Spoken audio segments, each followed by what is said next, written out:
जो देवता बने हुए हैं। अब उन देवताओं को जब ये देवता पद प्राप्त करने की या स्वर्ग जाने की जो साधना करके चले गए, उसी साधना को ये अंतिम मान रहे थे, श्रेष्ठ मान रहे थे। तो वहां जाने के बाद फिर इनको याद आता है कि वेदों में लिखा है, क्योंकि जिन ऋषि महर्षियों ने वेदों अनुसार साधना की और वो कहाँ गए, ब्रह्मलोक में। ब्रह्म की पूजा करने वाले ब्रह्मलोक में जाते हैं। और गीता जी अध्याय नंबर 8 के श्लोक नंबर 16 में लिखा है कि ब्रह्मलोक पर्यंत भी सभी आवागमन में है, जन्म और मृत्यु के अंदर है। तो इनको वहां पता चलता है भाई हमने वेदों अनुसार साधना की और हम यहां आगे चलो स्वर्ग प्राप्त हुआ, महास्वर्ग मिल गया, लेकिन यहां भी मृत्यु होगी, हम फिर जाएंगे इसे छोड़कर। तो वहां क्या इनकी आपस में कैसी चर्चाएं चलती हैं इन देवताओं की। कहते अभी हमने कोई पूर्ण संत नहीं मिला, हमारे को पूर्ण संत नहीं मिला, इस कारण से हम यहां तक की साधना की। तो वह आपस में चर्चा करते हैं भाई पूर्ण संत और कौन होता है, कैसा होता है।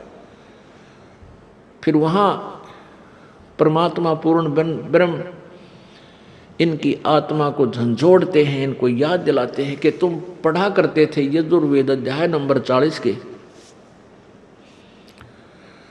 और श्लोक नंबर 10 से लेकर 13 तक। उसमें लिखा है कि वेद ज्ञान देने वाला जो प्रभु है वो कहता है कि वो परमात्मा की, पूर्ण परमात्मा के विषय में यथार्थ जानकारी, वो जन्म लेता है या नहीं लेता है, वो साकार है या निराकार है, उसके विषय में जो जानकारी है वो किसी तत्वदर्शी संतों से पूछो, सुनो। तो वो तत्वदर्शी संत का ज्ञान उन वेदों से भिन्न है, इससे सिद्ध है। तो फिर ये वहां चर्चा करते हैं भाई अब कैसे मनुष्य जीवन मिल गया, अब के जब मनुष्य जीवन परमात्मा दे देगा। कहते हैं हम पूर्ण संत की तलाश करेंगे जो वेदों से भी आगे का ज्ञान जानता हो।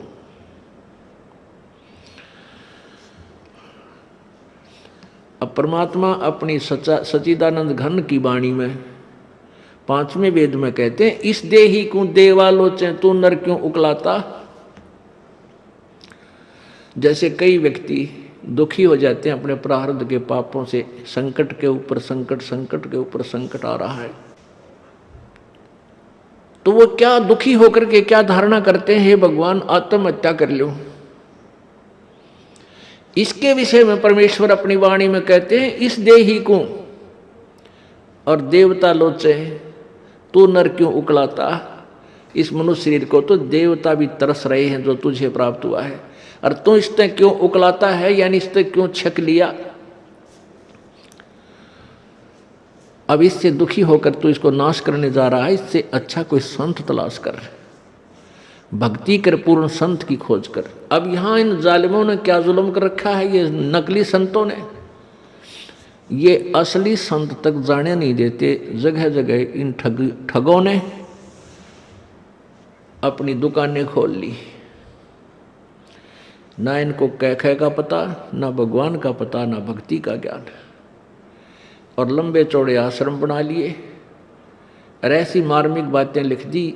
सचखंड की सड़क, वो तरह का जो सचखंड सतलोक की सड़क माने सीधा रास्ता, पक्की, जिसमें कोई बाधा ना हो।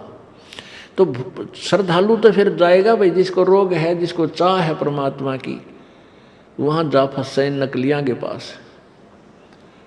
पूर्ण मोक्ष मार्ग इसी आश्रम में प्राप्त होता है। इस तरह के पता नहीं कितने संत बने हुए हैं। तो ये सबसे बड़ा काल का जाल है, ये नकली संतों का होना। तो कहने का भाव ये है कि देवता भी इस मानव शरीर को तड़फ रहे होते हैं कि कभी मानव शरीर मिले, पूर्ण संत खोज करूं और भक्ति